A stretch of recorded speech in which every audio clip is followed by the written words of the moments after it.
right. Welcome, everybody. Welcome to the replay. If you're here on the replay, welcome to the live show. If you're here with us live, we appreciate you being here. This is going to be a we've already got some people streaming in, which is always fun. But to see that people were like waiting with bated breath for the 1:30 time. Ready to go, right? Exactly, right. So yeah, we're gonna have a great day today. We'll have a good conversation about productizing your knowledge base and hopefully getting help people get to a point where they don't have to be trading time for dollars, but can rather trade dollars for something that they spent time building 10 years ago and are able to just continually update it, right? So but yeah, so we'll kick off here. We are live on Facebook. We are live here on Zoom. We've got some people jumping in. We're recording as well, so we've got all the things going on. So I will give everybody an official welcome to the party. I'm glad that you're all here. Thank you so much for joining us for today's community table discussion. This is all about not trading time for dollars and how to productize your knowledge and experience to create high value and, more importantly, scalable revenue. My name is Ian Campbell, and I am the CEO of Mission Suite. And joining me, as always, is Dean Isaacs, who is the founder of Vantage Group, a business growth strategy firm. He works with B2B companies, helping them grow predictable, profitable revenue and scale their organizations. In 2018, Dean launched the Growth Collaborative, which is a group consulting and mastermind program that helps B2B consultants and experts break through the revenue ceiling and generate high-ticket clients month after month. And so I have a feeling that this is going to be a really cool conversation focused in, as we talk about this, because clearly this is something that Dean has been talking a lot about for the past 5 years. Yep. So that should be that should be awesome. We're obviously going to get a lot out of today's discussion. If you've been with us in the past, I'm sure that you've seen how we manage this. But before we jump in, just want to make sure that we take a moment to say that if you have questions along the way, do us a favor and make sure to ask them in the Q&A section of Zoom, so that we kind of keep them all in one place. Really appreciate that. That really gives us a hand in kind of making sure that everything is properly addressed as we go through this. And if you're watching on the replay here, also, if you have questions, drop them in the comments, drop them or shoot us a note on LinkedIn, what have you, and we'll make sure to get those questions answered as well. So Dean, productizing your knowledge and productizing your experience. This is kind of the consultant's dream, isn't it? That's what we're told, right? Yeah. Yeah, it's a whole area of business. I think a lot of consultants of all types, coaches, knowledge-based workers, have heard about and think about. But many of us find ourselves either launching our business or just sort of stuck in the, hourly rate business, right? Mm-hmm. Trying to negotiate hours and dollars per hour with clients and all of this stuff. And it's really common at the beginning when you launch a new business, whether it's a sort of a coaching practice one-on-one, or you're doing business consulting or a marketing agency or whatever the expertise is. It doesn't matter. At the end of the day, when we sit down to create a proposal, we look at how much time is it going to take us? Yep. And how much do we think we can get away with charging, right? And maybe there's some multiplier that we add on if we feel really confident that day. But that's the model, right? In every agency, every business, large and small, that's what it boils back down to. And here's the thing. And I've been consulting for a long time, probably 17 or 18 years now. And I got stuck in that rut. I got stuck in that model for many, many years. And then the challenge with that is if you've got a long-term engagement or a big project, you're tracking your hours. Yeah. Right. And it's like, all right, do I track my hours in 10-minute increments, in 15-minute increments? What's going on? And then the client sees the invoice and says, well, you spent how much time on that thing? Yeah. What? And it's a whole big challenge. So while that's still a part of probably most of our businesses at some level, I think there are a lot of ways to get away from that. And really the goal here is a couple of things. One is to literally leverage your knowledge, right? How can you get more out of the knowledge and experience that you've amassed over time to help more people? Hopefully do that in less time and less effort, and really be more profitable. Because I got to tell you, how many hours have I written off to keep a client happy over the years, right? Sure, I'll do that thing, or okay, I won't charge you. It just is part of the deal. So when you think about sort of productizing, and maybe we should talk about what we mean by productizing. A product doesn't have to be a physical thing. I mean, you can productize your knowledge and write a book. Right. Still this physical book on Amazon or an ebook or an audio book, sure. But in my mind, productizing is more than that. It's actually, another way to look at it is to sort of create a branded offer. Something that feels like it's got some heft, some tangibility, some predictability. So it could be, instead of selling a package of hours, 10 hours or 5 hours, you have this offer, this branded thing that you sell. And I've got an example of that we'll talk about later on. But so that product could also be a freebie. It could be like a lead magnet, a giveaway, right? It could be that ebook or that template or that short course that you give away for free. Those are all productizing your knowledge. The goal there is not to necessarily create direct revenue. The goal is to build your list, right? Right. We're really talking about revenue generators. That's really the focus of today's revenue generator. So we'll get into some specifics here in a minute, but I just wanted to sort of share that concept of a product. Could also be like, maybe you launch a membership site for your community. Maybe it's a course, a training course, an e-course. It could be, I don't know, a package of templates that you use in your business that are really unique and proprietary to what you do. That's productizing your knowledge, right? You can sell that over and over and over again. So there's lots of ways you can go in terms of what is the product or what is the offer. But there's a process that I like to go through when I think about doing this that we'll share here in a second that will help kind of answer some questions as we sort of go through the conversation today. Yeah. So just to clarify now, for clarity purposes, and it's ironic that I got tripped up on that word, but for clarity purposes, I've seen people who have kind of branded their process, right? Who say, "Oh, I've got this 5-step process that I do, and I call it X," right? But it's still their time that they're essentially trading for dollars, right? So is that part of what we're talking about, or is that kind of still on the side and we're talking more into something that can be scaled more effectively than having to consume all of your time as well? Right. That's a yes, but maybe. Yeah. Or maybe a no, but maybe, I don't know. Right. So if it's the same stuff, you're still ultimately trading hours for dollars, but you've sort of branded your approach. You need to do that anyway, right? I don't care what kind of knowledge-based worker you are. You need to brand your approaches, your processes, regardless. But I think of it in terms of sort of that's the front end marketing piece. But on the back end, it's how are you delivering?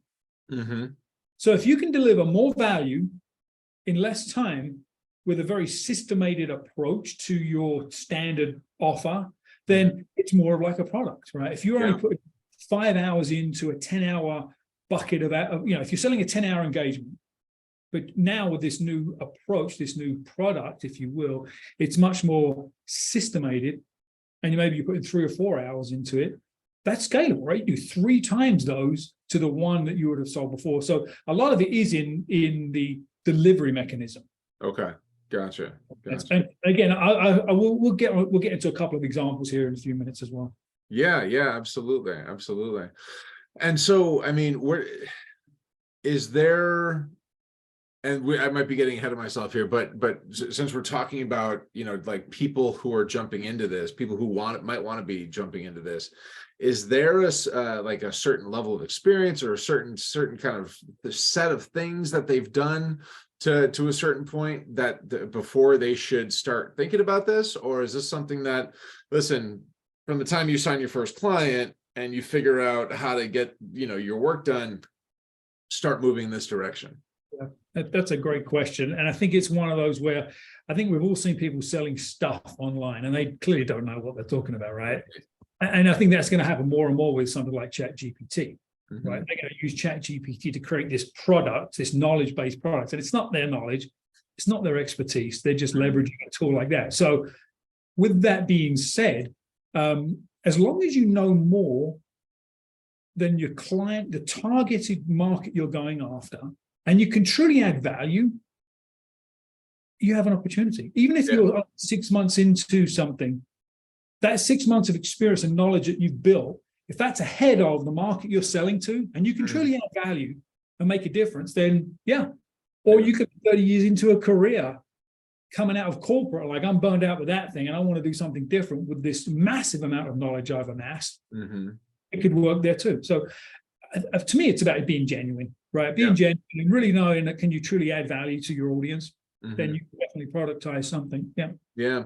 You know, and to that point, I think it's also, you know, there's knowing that audience is important too, right? Because I remember hearing one guy talking about, it was the founder of Samcart.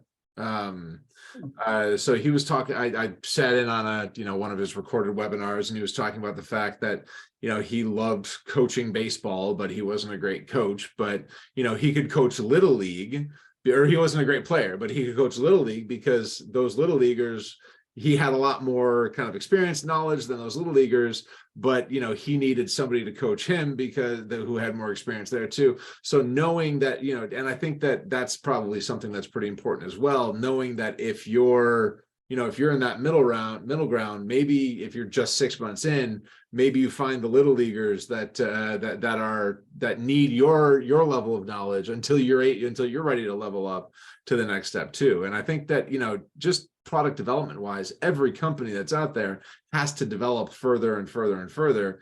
You don't just build one thing and then let that go, right? I mean, we've seen God knows how many companies die because of that. Right. Yeah. The market constantly changes. The needs of your audience change. Your expertise changes. Technology changes. Ideas change. So you've always got to be in this sort of iterative mode, right? Iterative mode, development mode. But sometimes you got to just get something out into the world, right? You just put it out there. And I think your analogy of as a coach, that guy is well suited to coaching Little League, but high schoolers, probably not, right? So he knew his space. So I think knowing your audience is an important piece, and it's actually really it's the third step, I think, in the process of developing a product. Yeah. Okay, well, let's talk about the first two steps then.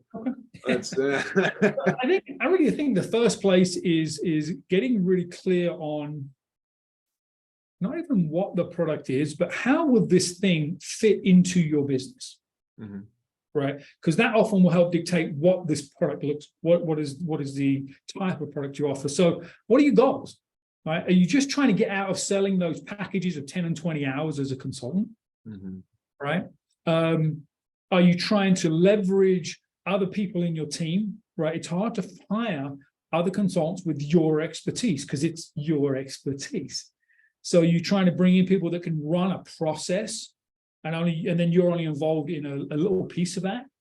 You know, that could be a product, right? It could be an offer there. Are you just trying to add sort of like a mailbox money, you're right, income while you sleep kind of thing, right? I don't know if they really exist, but you know, maybe you can sell a low cost, entry level something to your audience, right? Where they can buy that thing for a low cost, they get experience of working with you, right? And then you have an opportunity to upsell them into something more high ticket. But those $50 or $500 or $1,000 things kind of sell on their own, and it takes no interaction from you other than maybe some marketing. So knowing where that where the gap is in your business, is it truly a standalone thing? You just keep selling it over and over? Is it sort of like a gateway product to get into a bigger offer to that client? Thinking through that is important. It really is. If you're selling to a particular segment of the marketplace, and you can still help the folks that are at the lower end, lower budget end, maybe there's a lower ticket offer you can create that's a little more done for DIY. You know, or maybe you're trying to access high ticket clients, and this product can help you access those. So lots to think about, but that's where I would start. I would think about where are the gaps in my business? What are the things I'm trying to improve? And ultimately getting away from this sort of trading of hours and dollars. Yeah, absolutely. So basically, if you're And so like, and if you're just getting, again, if you're just getting started, or, if you've got 20 years under your belt, there's some sort of a next step, presumably, right? I mean, There there's is. got to be, right? There is, yeah. Otherwise, if you're just spinning your wheels doing the same thing over and over and over again, things get boring pretty quickly. I'll give you an example. So you mentioned the Growth Collaborative in my bio at the beginning. So 5 or 6 years ago, a lot of my network, my referral partners, we would sit down and have the referral partner meeting, right? Who are you working with? What's going on? How's your business? And inevitably, 80–90% of the time, they would start asking me questions about how they can grow their business, questions about sales, questions about marketing, questions about scaling. And I'm always happy to offer advice. Mm-hmm. I'm totally happy to do that. But I know, as well as you know, that advice across the table with a cup of coffee never gets implemented. Right. It's like, wow, that was a really great idea. And it's going to be in my notebook for the next decade. It's never going to, nobody's going to take action on it. And so I realized there's a segment of the market, these independent consultants, solopreneurs, small business owners that I would work with in a referral relationship. They didn't have the budget to work with me in a one-on-one capacity. That's cool. They're just not there in the business yet. Sure. And so filling that need is where the Growth Collaborative came from. So I started the first sort of mastermind. It's a group consulting model, bring 6 or 7 of these people together, and we work through the same issues and challenges that I work through with my larger clients, but in a group format. Right. So for me, it was productizing my knowledge, because I got massive leverage. For 1 hour with a group of 10 people, I got 10x the return that I would do working with an individual client. Yeah. But it was a massive lever for me to grow my revenue, but not have to put a lot of extra time into the business. Right. So that's how that product, if you will, grew from a need in the marketplace. Absolutely. So yeah, I guess, and it brings up a good point, because there's always a need that you're currently filling, right? But there's also always other need that you see that's kind of ancillary to that, right? That's kind of connected to that. And so finding those spaces, being able to identify those spaces, really, right? That maybe you don't want to go into that space. Maybe that's not a one-to-one market that, like the consultants, not necessarily a one-to-one market that you want to serve, because you don't want to drop your hourly rate down to where it would need to be to do that, or they would need more time on a one-to-one basis, or because they don't have the team, things like that. So you don't necessarily want to serve it in the way that you would serve with the current offering that you have. Right. That's a good space to identify. That's if I can figure out a product to offer those people that still serves a need, but doesn't kill me. That's the space that you're looking for. Absolutely, and for me, that Growth Collaborative offer was a no-brainer. Mm-hmm. It was a no-brainer, right? I would do all the things I would normally do with my other clients, all the tools, the templates, the processes, my knowledge. If anything, this group was getting more because they were learning from the bigger clients' experience, right? I was transferring knowledge over. But of course, I think anybody that's been in a mastermind knows the power of a mastermind too. So they were benefiting from everybody else around the table. Mm-hmm. So it was a double whammy in terms of win. It was a huge win for me, revenue-wise and time-wise. And for the members of the group, even still today, I've got members that have been in that group since day one. Yeah. And they still keep showing up every month after all these years because they get benefit from it. So it worked out really, really well for all. But that's just a place to start. It's a sort of pick your type of offer, right? The type of product. I mean, somebody may argue on the call, well, a mastermind is not a product. I would argue that it is, right? Branded approach where you get leverage from your time and knowledge. Mm-hmm. Well, that's the thing. I mean, anything that you're offering, I mean, we mentioned this before, is that anything that you're offering to somebody in exchange for payment, right, is a product. It just so happens that in the consulting space, we call it service provider, but really you're the product, right? Yeah, I mean, they're buying your brain for 10 hours a month or whatever, right? And so I think it's important to remember that. It's a good point. Yeah. So that next step then is, if you kind of got a feel for the gap, like where do you want to fill the gap in your business? Yeah. We haven't really even talked about market research yet, and we'll chat about that in a second. But if you think about the structure of the offer, right, there's these sort of 3 classic approaches. There's the DIY. So you're going to give somebody some type of information a product and an outline, a template, some training, a video, and they're going to do it themselves. They're going to execute on their own. It's like you buy it, see ya, good luck. That's DIY. Then there's a done with you offer, right? The done with you is we provide all that stuff, but then somebody works with the client to get it done. We're available for questions, for Q&As, for helping them overcome barriers, for accountability. Yeah. But we're not doing the work, we're guiding and coaching, but they're still responsible for getting it done. And then the final sort of type is the done for you, right? Where somebody, and that's mostly what most consultants are doing. They're saying done for you.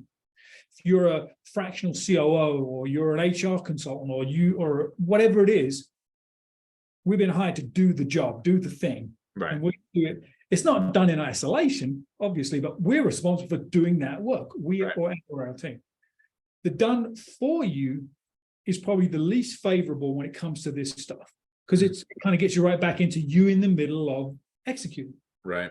So then we've got done the DIY or the done with you. I will say that the DIY is the easiest thing to create and sell at a low cost. Yeah. But it drives the lowest level of value. Right. You've probably seen the stats. Most e-courses, 90% of all e-courses purchased are never finished. Right. 90% of all e-courses are never finished. So you can imagine the value that somebody's getting from it. Very low. Yeah. But a lot of them are never even opened. Never even started. Yeah, exactly. Right? They drop $49 and that's it. They never think about it again. But when you look at the done with you, where they buy the course, let's say, and then there's a weekly check-in or there's some accountability or you get like a coach along with it, then the success rate goes up exponentially, the impact goes up exponentially, and ultimately the results are improved. So it's a much higher value offer. Yeah. So thinking about your business and what it takes to put one of those things in place, which of those three makes the most sense? And even with the done with you, you still don't have to be the person. Yeah. Plenty of online courses and communities where the big brand name sells it, right? They run the 3-day challenge and all that stuff, and you buy the thing for $2,500 and you get to work with their coaches. Right. Which are just prior students that were successful and they know the shit. That works, that model works well. And then you bring the big brand name on once a month to do his, monthly whatever, and off he goes, back to Hawaii, whatever. So the done with you model is really, really powerful. I think it's probably the most powerful of the three when we're talking about sort of productizing, if you set it up correctly. Right, right. That means you're not the person delivering. Yeah. It's interesting talking about that done with you model. Like we talk about as consultants, we talk a lot about helping our clients get to a point where they don't need to be the ones in the day-to-day anymore, right?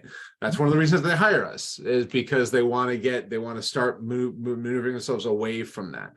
But for whatever reason, we don't think about that with our own stuff. And all of a sudden creating, bringing in a coach to work with a client of ours becomes really, really, because we end up with a lot of head trash around that.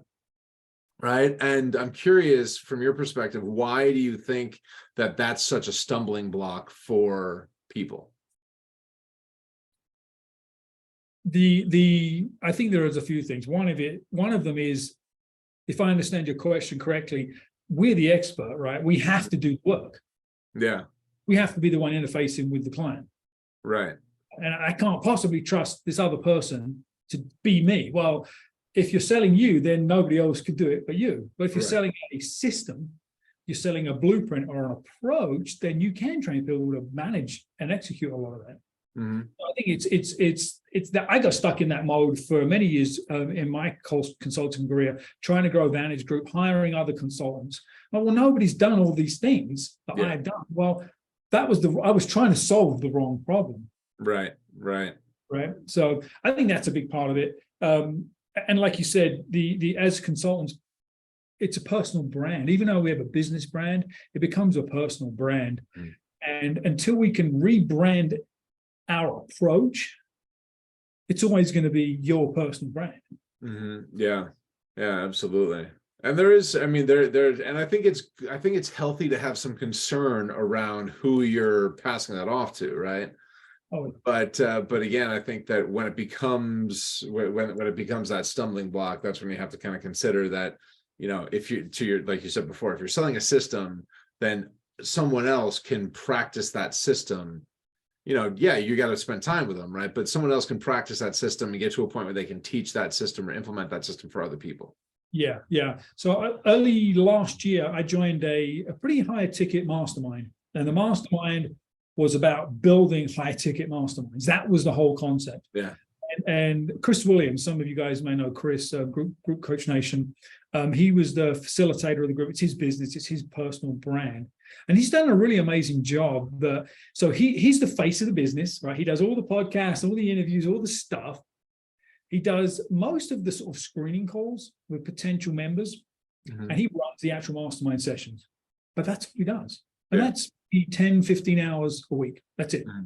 The rest of his team runs the Facebook group, sets up all of his interviews and podcasts. He just shows up and does his thing. Yeah. They handle probably 90% of the general Q&A that goes back and forth in their group community on the questions, because it's the same stuff they hear group after group after group. Right. So they didn't handle any of that stuff. And occasionally when a question comes up and they don't know how to answer it, it's not in their long encyclopedia of FAQs. They just listen, say, how do you want us to respond? They document it, and now they've got that thing documented in his words for future Q&A. Right. And so it's running a really successful business, very high ticket, feels very intimate with Chris because he's running the masterminds, but 90% of the work's getting done by his team. So you don't have to lose that sort of intimate personal brand while giving up all the other stuff that is not the highest and best use of your time. Yeah. Very cool. So I think that's sort of the DIY and the done with you stuff is one thing. And the other thing I would say as you start to think about the type of offer is assess your own skills, passions, and interests. So if you're a great public speaker and you like to public speak, then maybe your offer, your product should be a training product or a course or a workshop or a video series. If you're terrified of doing public speaking, probably not the right thing. Maybe you're a good writer. So your package, your product, your offer could be a book, an e-course, courses and templates and workbooks. It fits your style. If you're a consultant or a coach, then a group may be a really great way to package and leverage your expertise versus the one-on-ones, a mastermind, branding your consulting approach, right? Making it feel more proprietary and different. And it's a way to lever time as well. Right. So think about your skills, the things you want to do, the things you don't want to do. But keep in mind, the goal is to get away from trading hours and dollars and one-on-one. Right. Wherever possible. Right. Very cool. So now back to that third step that we talked about. Third step is who are you selling your stuff to? Your target audience, right? Your ideal client for this particular offer. So if you're a going concern, you're an existing business, you have a market, you have an audience, you have clients you've worked with, are they your target for this product? If they are, that's great. Hopefully you know that market very well, and you can identify the gaps in your business and the gaps in the offers, and you can fill it with a product. It could be a subset of your current marketplace. So like we talked about before, B2B businesses are my target for my consulting. The small independent consultants, coaches, experts, right? The subset of that fit the growth collaborative model, right? They were smaller. That's what I mean by a subset. So think about that. I think that's important. It could be a brand new market. Maybe you want to try out a new market with your knowledge, and you can try it with a product, an information product, or a group, or a course, or something like that, to test that market out. And it can be a low-cost way of doing it, a low-risk way of doing it. So that's your next step, is thinking about the target audience. And a couple of sort of simple things you can do research-wise. Ask your current clients. If you've got an idea, ask them. Ask them about it. Would they buy this thing? Right? Do a poll. a poll with your email list, maybe on LinkedIn or social media. Ask a couple of simple questions. I'm thinking about offering this thing to this market. If you're in this market, would you buy it? Is there any interest? Get some feedback. Another segment I like to talk to, the people often forget, are prospects that didn't buy your stuff. Yeah. Right? Maybe they said it was too expensive at the time, or it was bad timing, or whatever. Go back to them. Say, hey, I'm expanding my offering, and now I've got this product, this thing. Is this of interest? I'd love just to get some feedback.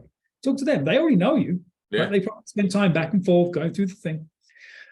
So that will help you figure out sort of who the market is and where the gap is from their perspective. And that's where you sort of align what you want to do in your business and the offer you'd like to create and the need of the marketplace. This is not unique to developing an offer of any sort, right? This is the process we should all go through as we go to market. But this is focused obviously on a particular knowledge-based product.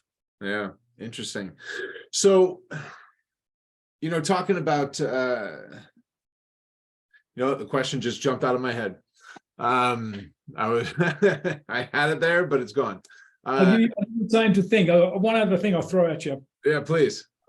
As you do your research and you're sort of focusing in on that market, you kind of think you know what you want to offer. Are there other folks offering the same kind of thing? Sure. And if they are, is there some kind of momentum or volume around it? So so people would say, well, I'm not going to do that. There's a lot of competition in that space. Yeah. I actually think if you find something that's already been sold at a high volume, that's a good thing because it indicates what? It indicates demand. Sure. You've just got to find a way to separate or differentiate from that competitor. But if they're selling 1,000 of these a year, there's probably another 50,000 people that looked at it and didn't buy it for some reason. Right. And so there's demand there, there's opportunity. I wouldn't shy away from that situation because you're afraid of competition. I would actually look at it even more closely. Lean into it a bit. I think that makes, God knows I saw a CRM platform, right? I mean, it's there's no competition in that space, right? Exactly. Right. But yeah, because that is an interesting point that we oftentimes will forget that, the fact that something is so successful means that people want it. Right. And then it just becomes, all right, do you have do you think that you have the wherewithal to break through the noise? Because that's really all it is, just noise. Yeah, exactly. And if your style, your approach, how you've packaged this thing is different, it could still be solving the same problem for the same audience. Yeah. You're going to attract people that are attracted to you and your style. Yeah, absolutely. And that's where you've got opportunity for growth, right? Yeah.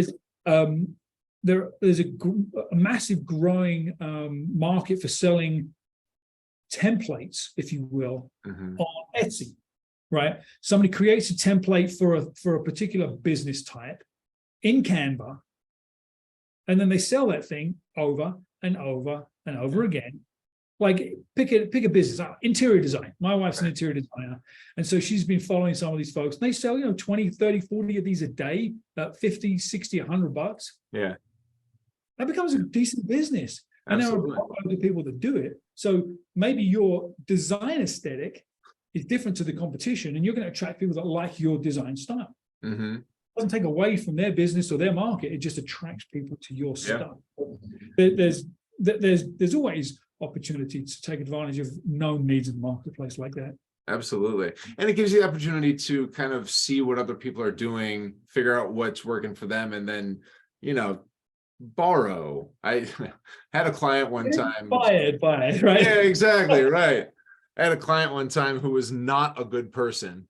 I worked with him for like a month and then had to get out of there. But there are a lot of stories I could tell about this particular person. But one thing that he said that, the way he said it was a little gross, but like he said, R&D, as far as I'm concerned, doesn't stand for research and development. It stands for rip off and duplicate. And I'm like, yuck. But at the same time, that's, there's something, the concept is there might be something to the idea if you try not to be as skeezy about it, Yeah, and I kind of was joking to say, you get inspired by it. Right. And I think part of it, right, is that how many brand new unique ideas exist? Very few, right? It's all sort of spins and takes. I mean, ChatGPT, we talked about it a lot over the last month or two, but it's not creating new ideas. Yeah.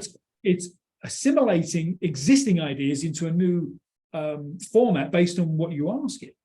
Is that a brand new idea? Kind of, yeah, right? Yeah. You know, so yeah, I think you got to do it ethically and above board. But I mean, if you're not looking at the competition, you're missing something, right? You got to at least understand what they're doing, and you may decide to zig when they're zagging, and that's cool too. But don't create this stuff in a vacuum. Right. Absolutely. Absolutely. So what's next? What's our next step here? All right. So step one was, how's the product going to fit into your business? Step two was the type of product. Step three is know your audience. Step four is what I call sell before you build. Okay. Sell before you build. So you may have the greatest idea ever, and ain't nobody buying it for some reason, right? You spend hundreds of hours building this thing, and it's like, this is the thing, and you can't sell it for some reason. So don't do that. There's this concept in software development called MVP, right? Minimum viable product. You build enough to be able to show somebody something, but it's not functioning. It's a little bit of vaporware, right? It's actually not running fully. Right. So I would encourage people to sort of come up with this sort of minimum viable product or minimum viable offer and test it in the market. Right? Get some validation. If you already talk to your clients and your prospects in the marketplace and you've already got a sense of it, that's going to give you directionally some information. But until you actually build something, you don't know. So this concept of MVP may be you sort of sketch out the outline for this product. Is it a process? Is it a set of services? Is it a template you're going to create? You know, sort of sketch it out, outline it, and give it a name. Yeah. Give it a name. Give it an identity. Right? Don't overthink it, because that can send you down a rabbit hole too, right? Sure. But it can be anything. It doesn't matter. Just give it a name. Right. Give it its own identity. If you want to create, you know, a physical image, like if you have like a workbook you're going to sell, just create the cover sheet and the index. You're done. That's what you need. You don't need the other stuff yet. So that's the place to start. When we start thinking about building the products and then going to market, just start there, right? Yeah. That process can be really helpful. Yeah, you know, it's interesting that you mentioned this, because the one thing that I'll add to this is make sure that you actually get people to buy it, to put their credit card information in and hit submit and actually purchase it. Because I kind of did something, you know, like I created and this was for a course that I was going to create for the salespeople that I was hiring anyway. But I'm like, this is a really good course. If I put a little bit, you know, maybe 10 hours more work into it, then this could be a really good course for people to sell. And so let's give this a shot. And and so I kind of sent out a test balloon and said, hey, I'm building this thing. Is that if I did this, would this be something that you'd be interested in? And I go, oh yeah, absolutely. That'd be phenomenal value, huge. That would be awesome. And I took that and I ran with it.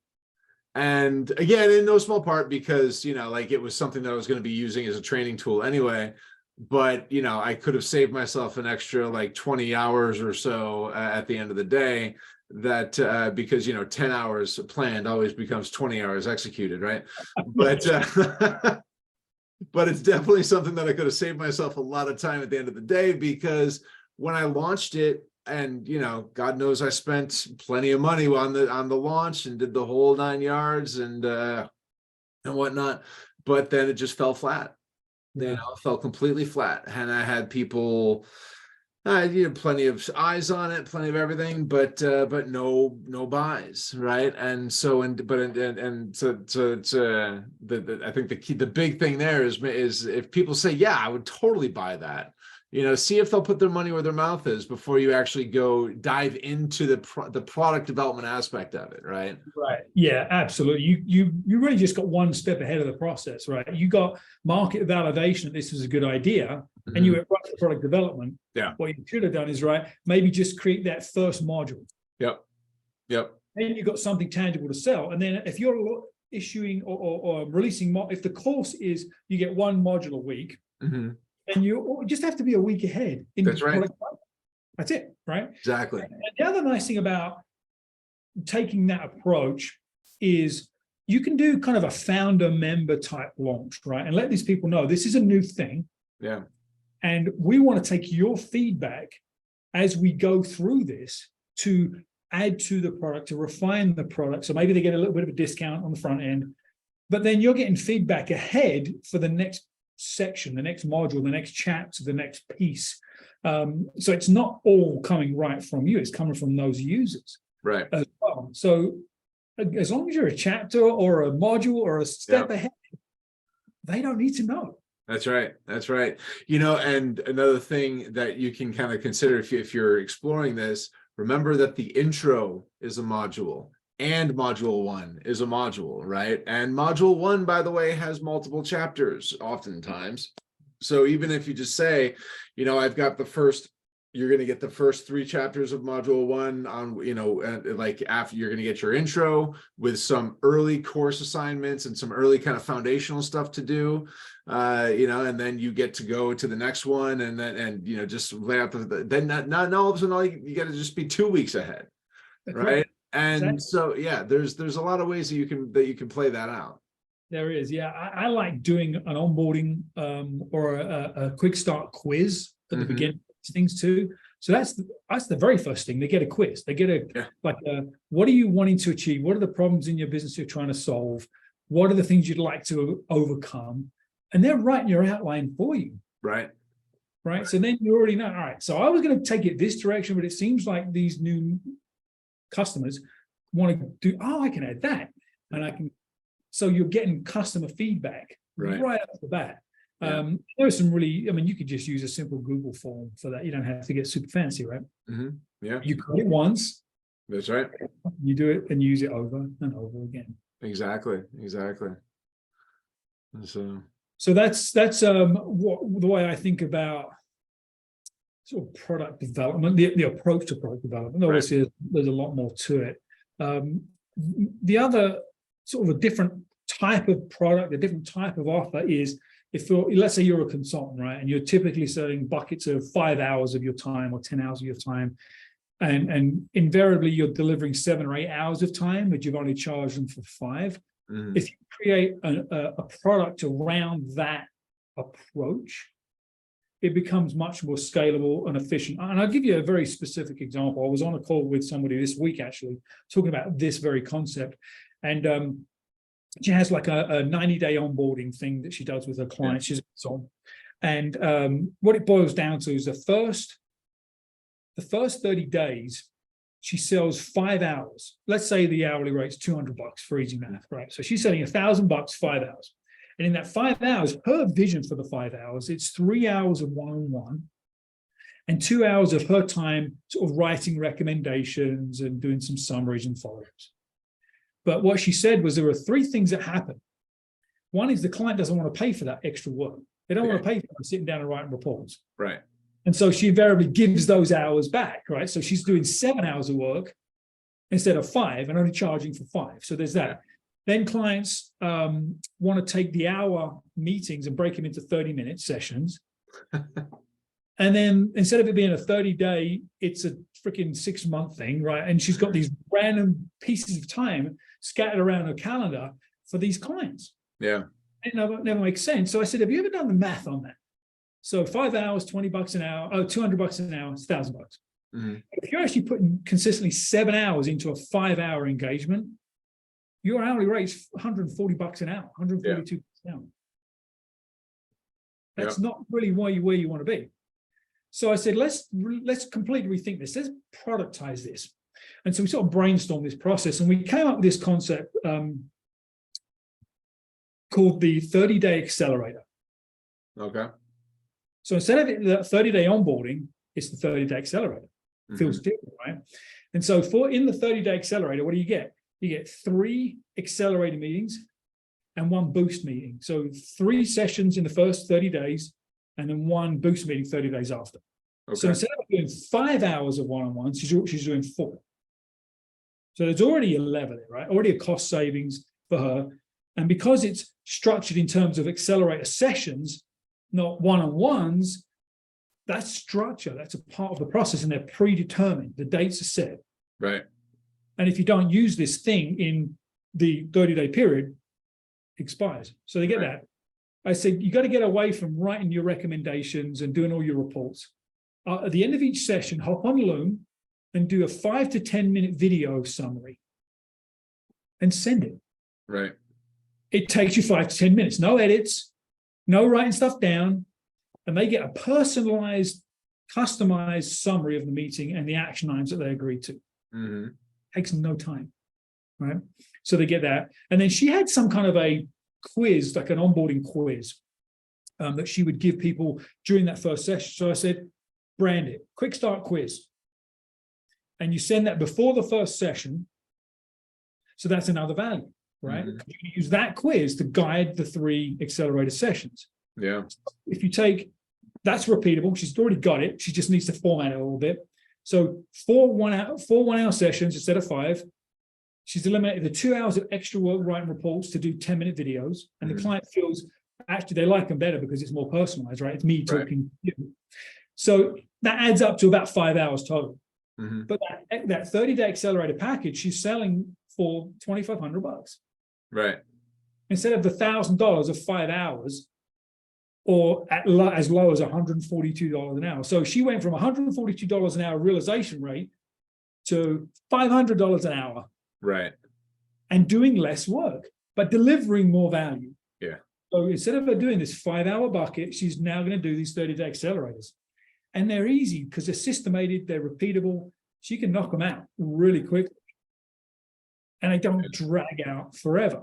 So that's a way to productize your existing offer in a way that makes it more profitable, more efficient, and actually delivers more value to the client. Yeah, absolutely. And I think you touched on something here too, that, because we talk about the time savings as far as the amount of time that you're actually spending doing the work, right? Doing the meetings and all that sort of stuff too. But, if you break an hour session down to 2 half-hour sessions, and, with Zoom, it's a little bit different now because it's a little bit easier, but now all of a sudden you've got, but if your whole thing is about being in person, now you got drive time to and from, right? You got all these things. So there's so much more that oftentimes you're not thinking about that's being impacted by not having this thing as just kind of this is what you get, and instead of trying to kind of be everything to everybody. Right. Yeah, exactly. Yeah. I mean, a lot of us saved a ton of windshield time when we went to virtual, right, during COVID, and a lot of us haven't gone back, which is okay, right? Right. Even in a 30-minute Zoom call, right? You spend 10 minutes just catching up. Hey, how's it going? What's going on?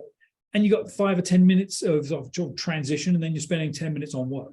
Yeah. So it's hard to get anything done in a relational way in 30 minutes anyway. Yeah. So I like the 45 or 60-minute sessions for that reason. But in this particular package, I think the thing that was key was the accountability. Mm-hmm. So when she creates these videos of here are the 3 things you agreed to do, that's the agenda for the next meeting. And it builds momentum and action all the way along. Yeah, absolutely. Todd says if you try to be everything to everybody, you probably won't be anything to anybody. And that's dead on right. It is, yeah. You don't have to be an expert, just an expert in asking questions. That's exactly right, Todd. Yeah, exactly. So awesome. So, okay. So now we've got the product, we've got, we've gone through, we've figured out what it looks like, where, to whom we're selling, what we're trying to, the gaps that we're trying to fill and whatnot. And, so what's our kind of, what are our next steps to kind of actually start getting this thing out there? Yeah. So as we said, you're not going to build it until you sell it, right? So the product is focused on solving a particular problem, right? And so start to think about marketing in terms of the problem, not the result. Mm-hmm. Because people will buy and you'll get their attention because of their desire to alleviate pain Right.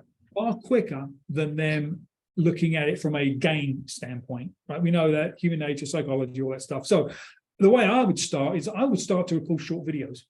Yeah. Short videos on the problem, focused on the problem. You don't have to get into the how you help solve, but just talk about the problem. Empathize with your audience about the problem.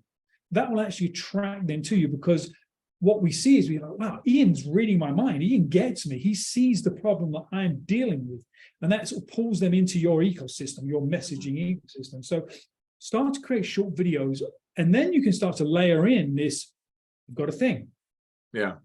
Right? You don't have to tell them about how the sausage is made. Don't get into all that. But just, I've got a thing that's designed to solve that problem. And that, again, will start to get some attention. Certainly, you can go through a whole product launch, and that's probably a smart thing to do, but you can kind of do it iteratively, right? Hopefully you've got an email list of people that know, like, and trust you. Share your exciting new thing there. Right. Social media, you got followers, share your thing there. And over the period of 2 or 3 weeks, be consistent and lead up to a launch type thing where you're going to do this initial offer. An initial offer doesn't have to be a discount. It could just be you're going to have unique opportunity to share your feedback to as we improve the product, and you're going to get access to this new thing as we improve it. So there are lots of different ways you can make it sort of like the offer, but the point is just put it out there consistently. Yeah. And even if you have to give it away a few times, I'm okay with that too, because the exchange is a written testimonial. Right. Or even better, a video testimonial. So if I had something I felt like, Ian, you could benefit from, I'd be like, dude, I got this thing. You want to go through the course? You want to take the thing? I'll give it to you for free if you're willing to do a quick 60-second video testimonial for me at the end. Yeah. You're a friend, you'd probably say, sure, why not? You know, you're going to gain value from taking the course. Let's say it's a course.